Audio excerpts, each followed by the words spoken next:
Okay, so in this video we're going to take a look at properties of determinants. But before we get into that, let's take a look at a matrix that looks of this form. Right? It's called upper triangular, right? Where everything above the diagonal, below the diagonal is 0. All the values show up here in the upper part of the matrix here. And now in this particular form, we see here, as we saw in the previous video, doing the cofactor expansion is a lot of operations. Right? Even for a 3x3, right, it's manageable, but 4x4 it starts to just get a little bit more unwieldy, especially if we're just working with it by hand, right? Now, an approach to calculating determinants using this cofactor expansion is to pick a row that has a lot of zeros. Now, one thing, if it has a row of all zeros or a column of all zeros, right away you know that's going to be 0, right, the determinant of that. So any row of zeros or column of zeros in your matrix, automatically you know the determinant of that is 0, right?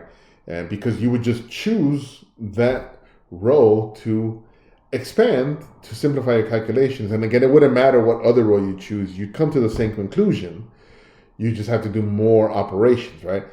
As always, when you approach these, choose the easiest one to expand about, right? So looking at this matrix, I would choose, I'm going to expand across the the first column, right? Because there's only one element there. Everything else zeroes out. All right, so if I choose to expand across this first column here, well, there's really only one thing to do, right? It's 1, right, positive 1, times the submatrix, negative 4, 6, 7, 0, 3, 8, 0, 0, 5. And now every other one, right, as I work my way here, it's 0 times the submatrix, but it zeroes out, right? 0 times the submatrix. So that's it. I only have this operation. And now I can do this again, right? Again, which row or column am I going to expand about? Well, I choose the one that is simplest to do. And that's going to be, again, here, the first column or the third row, but I'm just going to choose here the first column here. Right, so that would be 1 times negative 4, and I'm left with submatrix 3, 8, 0, 5. Right, again, all the other submatrices of my expansion are 0, so I'm just left with this, and now 2 by 2, I have 1, negative 4, 3 times 5, and then as I do the cross for the 2 by 2 matrix, that's 0, so I'm really just left with this. Right? Now that's interesting, or a good kind of thing to realize is that when you have a matrix that looks like this, right, then taking the determinant is simply as easy as multiplying the diagonal, right? As long as everything below the diagonal is 0, or really above the diagonal as well, right? That would also be equivalent here. All right, so all this to say is, how does this tie into what we've been talking about? Well, if a matrix isn't in that form, I can make it in that form using row operations. Right? Now, it's important to know what a row operation does to the determinant. Right? So that is what these next 3 theorems, which I'll state here, I won't go into the proofs here. All I really care about these is the results that I get from them. That'll help me in working with my determinant. So there are 3 theorems here that deal with row operations. Right? So these are 3 row operation theorems.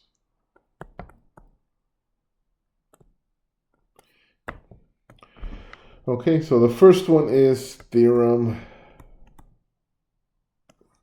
DRCS. All right, so this is determinant for a row swap or a column swap. All right. So here, swapping 2 rows negates the determinant. Okay.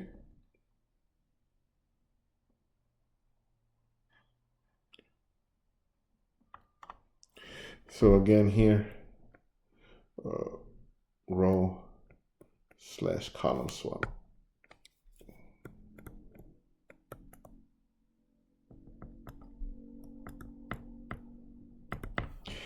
let A be n by n, and let B be the matrix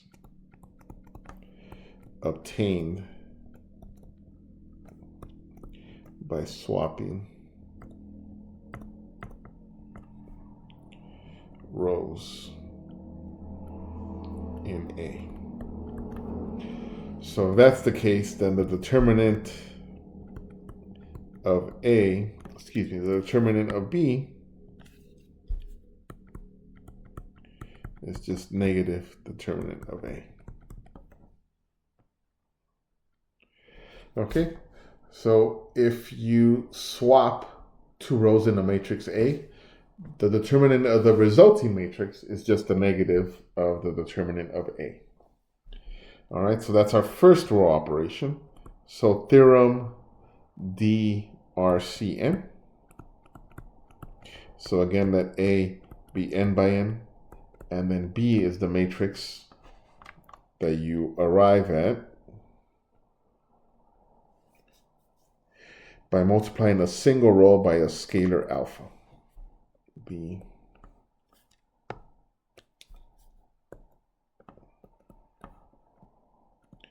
is the matrix A with a row, any row, multiplied by alpha.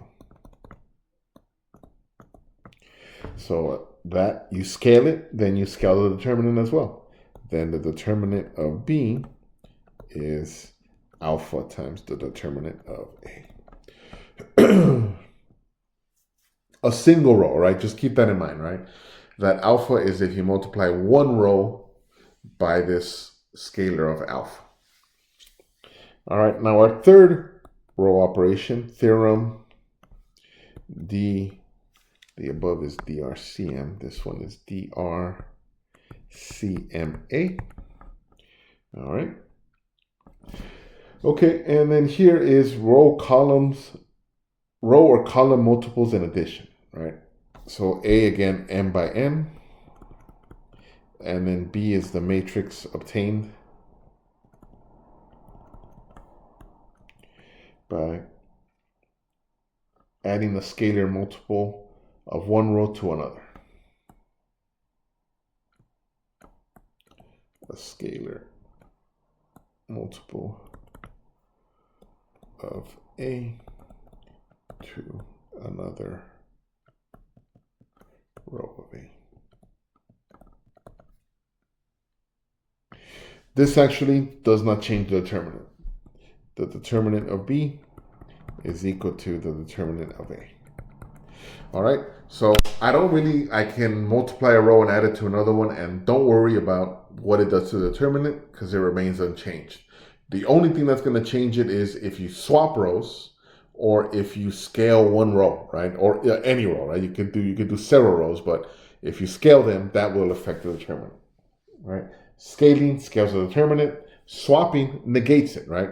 So if you swap one row, you negate it. But again, if you do another swap again, then you negate it again, right? So let's just keep that in mind, right? Another thing about the determinants, one other property here, the determinant of A is equal to the determinant of A transpose, right? Which really makes sense if we think about the cofactor expansion, right? It really didn't matter which direction we kind of went. That all resulted in the same determinant. So if we take the transpose of it, it will make sense that it's the same value here, all right? All right, so row replacement does not change the determinant, so we can use it freely. So the idea is to create zeros, right? We only track the swaps and the scalings, right? So the idea here is if you're trying to calculate the determinant, right, what our goal is going to be is to try to get it to look like this, right? Once we do that, right, again, we just keep track of how many row reductions that we made, or if we have to scale it in any way, right? And then arrive at this conclusion. This is much more efficient, right? Doing these row operations, multiplication of these, it's much more efficient than having a full 4x4 not in this form, right? That is a lot of calculations. Whereas this is just much less operations. All right, so just keep that in mind.